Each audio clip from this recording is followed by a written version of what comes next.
గండిపేట చెరువు కట్టపై వాహనాల రాకపోకలకు బ్రేక్ పడుతోంది. చెరువు కట్టను కాపాడుకునేందుకు వాహనాలను ఇతర రూట్లలో మళ్లించాలని అధికారులు డిసైడ్ అయ్యారు.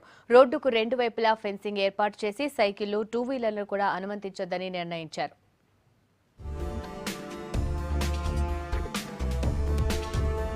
హైదరాబాద్ గండిపేట చెరువు కట్టపై వాహనాల రాకపోకలు శాశ్వతంగా నిలిచిపోనున్నాయి. సుమారు 100 ఏళ్ల క్రితం నిర్మించిన ఈ చెరువు కట్టను కాపాడుకునేందుకు ఇప్పటి నుంచే జాగ్రత్త చర్యలు తీసుకోవాలని టెక్నికల్ ఇంజనీరింగ్ శాఖ అధికారులు సూచించారు. దీంతో చెరువు కట్టపై వాహనాలను పూర్తిగా నిలిపివేయాలని జలమండలి అధికారులు నిర్ణయించారు.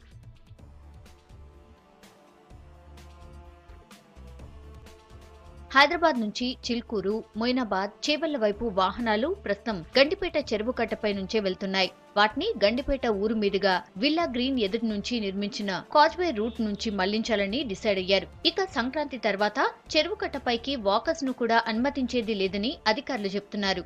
సైకిల్, ద్విచక్ర వాహనాలు కూడా పూర్తిగా నిషేధిస్తామని చెప్పారు.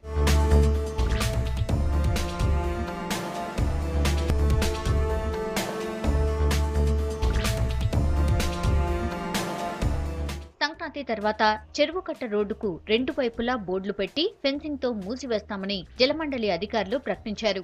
పర్యాటకులు, స్థానికులు రూల్స్ బ్రేక్ చేస్తే చర్యలు తీవ్రంగా ఉంటాయని వార్నింగ్ ఇస్తున్నారు.